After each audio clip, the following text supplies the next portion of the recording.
নমস্কার, আপনারা দেখছেন কুকিং হাউস অফ অনিমা। আজকে দেখো এখানে পেঁপে কেটে নিয়েছি, আলু আর এখানে সয়াবিন নিয়েছি। এই সয়াবিনটা আমি 10 মিনিট আগে গরম জলে ভিজিয়ে রেখেছি। আর আলুটা কেটে ধুয়ে নিয়েছি, পেঁপেটাও কেটে ধুয়ে নিয়েছি। ভিডিওটি স্কিপ না করে পুরোটা দেখো আর ভিডিওটি লাইক করে কন্টিনিউ করো। এখানে পেঁপেগুলো আমি দেখো এইভাবে কেটে দিয়েছি। তাহলে পেঁপে, আলু আর সয়াবিনের একটা রেসিপি তোমাদের সাথে শেয়ার করব। এর জন্য যা যা লাগবে সেগুলো আমি এবারে কেটে নিচ্ছি। সয়াবিনগুলো আমি একটা গামলায় ঢেলে রেখে দিয়েছি। দেখো এবার আমি এইভাবে চটকে নেব, নিয়ে এইভাবে চিপে, জলটা চিপে এইভাবে সবগুলো নিয়ে নেবো। এইভাবে আমি 2-3 বার করে করে আমি সয়াবিনগুলো ভালো করে ধুয়ে নেব। এদিকে একটা কড়াই বসিয়ে দিয়েছি। কড়াই গরম হয়ে গেলে আমি সর্ষের তেল দিয়ে দিলাম।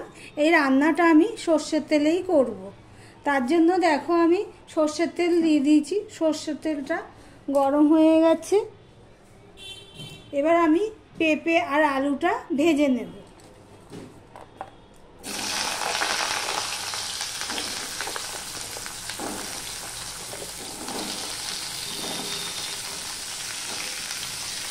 পেঁপে আলু একসাথেই ভাজছি।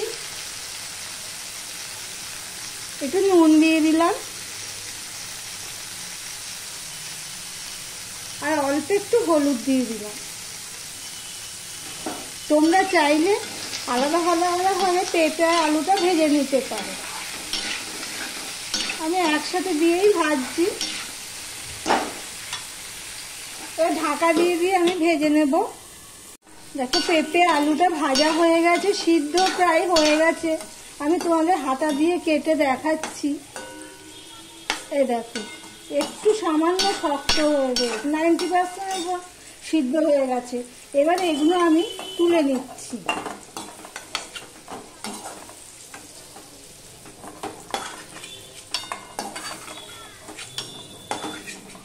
ঢাকা দিয়ে ভেজেছি নুন হলুদ দিয়ে, তাই জন্য পুরো সিদ্ধ হয়ে গেছে। এবার দেখো এখানে সামান্য তেল আছে। এদিকে আমি সয়াবিনগুলো পুরো ধুয়ে চিপে জল ঝরিয়ে নিয়েছি। এবার এগুলো আমি ভেজে নেব। এখানে একটু হলুদ নুন দিয়ে দিচ্ছি, অল্প একটু নুন দিয়ে দিলাম আর হলুদ দিয়ে দিলাম। সয়াবিনগুলো আমি একটুখানি ভেজে নেব। সয়াবিনগুলো এইভাবে কড়াইতে একটু নেড়ে নিলে সয়াবিনের যে একটা গ্যাসটা ভাব থাকে, গন্ধ থাকে, সেটা আর থাকে না। এইভাবে করলে দারুণ হয় খেতে। এটা ভাত রুটি দুটোর সাথেই খাওয়া যায়। এবার এটা আমি আবার একটু ঢাকা দিয়ে দেব। সয়াবিনটাও আমি ভেজে নিয়েছি, কিন্তু গ্যাসের ফ্লেমটা আমার সিমেই ছিল। এবারে সয়াবিনগুলো আমি একটা বাটিতে তুলে নিলাম।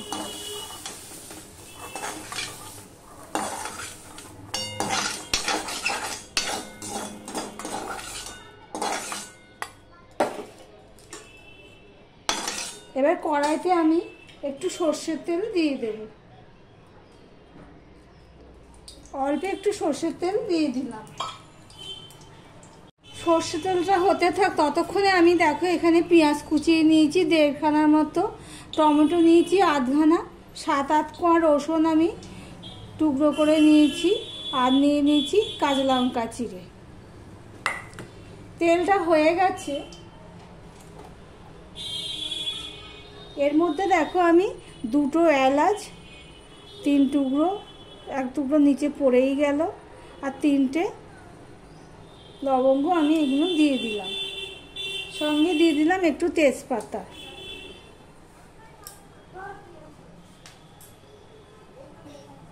এ দেখো পড়েছিল দারচিনিটা।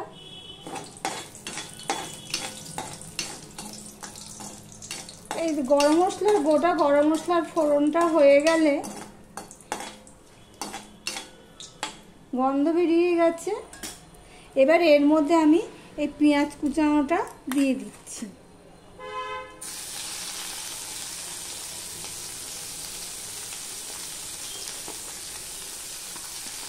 ভিডিওটি স্কিপ না করে পুরোটা দেখার অনুরোধ রইল। যারা ভিডিওটি দেখছো তাদেরকে অনুরোধ করব লাইক শেয়ার কমেন্ট করে দিতে। রসুন কুচিগুলো আমি দিয়ে দিলাম।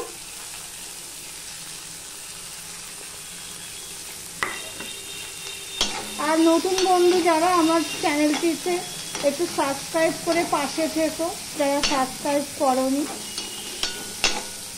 দেখো পেঁয়াজটা লাল লাল হয়ে পুরো ভেজে নিয়েছি। গরম মশলা, পেঁয়াজ, রসুন, তেজপাতা একটা সুন্দর গন্ধ বের হয়, সুন্দর সেন্ট বের হয়। এবার এর মধ্যে আমি দেখো এই 1 চামচের মতন আদা দিয়ে দিলাম। আদা নিয়ে আমি কিছুক্ষণ একটুখানি সময় নেড়ে নেব।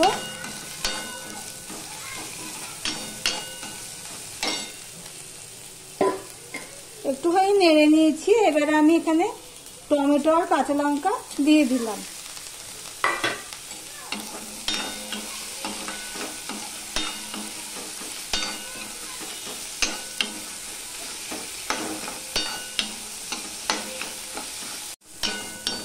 দেখো টমেটোটা নরম হয়ে গেছে, আদারও গন্ধ বেরিয়ে গেছে সুন্দর ফোড়নে। এর মধ্যে দেখো আমি কিছু মশলা নিয়ে নিয়েছি। 1 চামচ জিরের গুঁড়ো, 1 চামচ ধনের গুঁড়ো, 1/2 চামচের থেকেও একটু বেশি, সামান্য বেশি হলো লঙ্কার গুঁড়ো। যেহেতু আমি এখানে কাঁচা লঙ্কা দিয়েছি, নুন নিয়েছি অল্প, আর হলুদ নিয়েছি 1/2 চামচ। আমি এখানে এর আগেও ভাজার সময় নুন দিয়েছি, তাই জন্য নুনের পরিমাণটা আমাকে সেই বুঝে দিতে হবে। এগুলো সব দিয়ে দিলাম।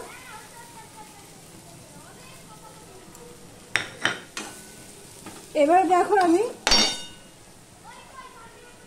মশলাটা কষানোর জন্য আমি এই জলটুকু দিয়ে দিলাম। এই জলটা হলো মিক্সি ধোয়া জল, একটু আগে আমি আদা পেস্ট করেছি, সেই জলটা আমি দিয়ে দিলাম। আর একটু জল দিয়ে দিলাম, দিয়ে মশলাটা আমি কষিয়ে নেব।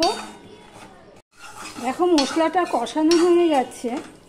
এবার এর মধ্যে আমি এই সয়াবিনগুলো ভেজে রেখেছি, ওগুলো আমি দিয়ে দিলাম। দিয়ে আমি একটুখানি মিশিয়ে নেব, মশলার সাথে মিশিয়ে একটুখানি করে কষিয়ে নেব।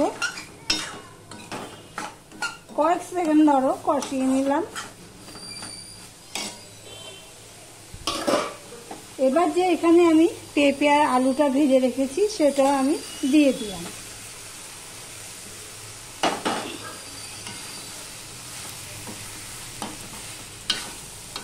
সম্পূর্ণটা আমি 1 মিনিটের মতন আবার সম্পূর্ণ মিশিয়ে নিয়ে কষিয়ে নেব।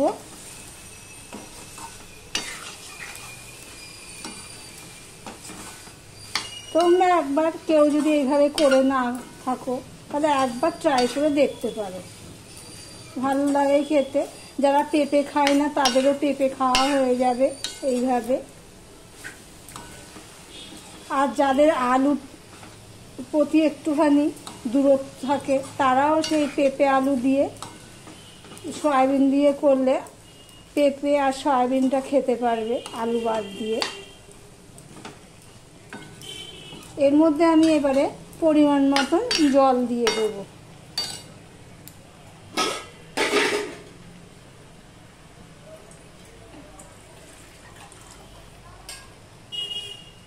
দেখো এই জলটুকু আমি দিয়ে দিলাম। সবই তো সিদ্ধ হয়ে গেছে।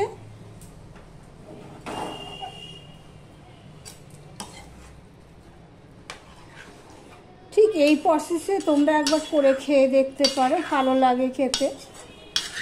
আমার ছেলে তো পেঁপে খেতে চায় না, তাই আমি এইভাবে করি। তাতে কি হয়, সয়াবিন পছন্দ করে কিন্তু পেঁপে খেতে চায় না, সেই জন্য এইভাবে করলে পেঁপেটাও খাওয়া হয়ে যায়। এবার আমি 5 মিনিটের জন্য ফুটিয়ে নেব। ঢাকা দিয়ে আমি 5 মিনিটের মতন ফুটিয়ে নিয়েছি। এই দেখো ঢাকনি তুললাম, সবই তো সিদ্ধ হয়ে গেছে। ঝোলটা ঠিক এরকমই থাকবে। নুনটা আমি দেখে নিয়েছি, মাঝে এসে একবার নেড়েও দিয়েছি, নুনটাও দেখে নিয়েছি। এবার এর মধ্যে আমি এই 1 চামচের মতন চিনি দিয়ে দিলাম। গরম মশলা তো ফোড়নে দিয়েই দিয়েছি। আমি এখানে আরেকটুখানি গরম মশলা দেব। এই গরম মশলাটুকু দিয়ে দিলাম 1 চামচের মতো, দিয়ে সম্পূর্ণটা আমি মিশিয়ে নিলাম, ভালো করে নেড়ে নিলাম গরম মশলা মিষ্টি সব দিয়ে।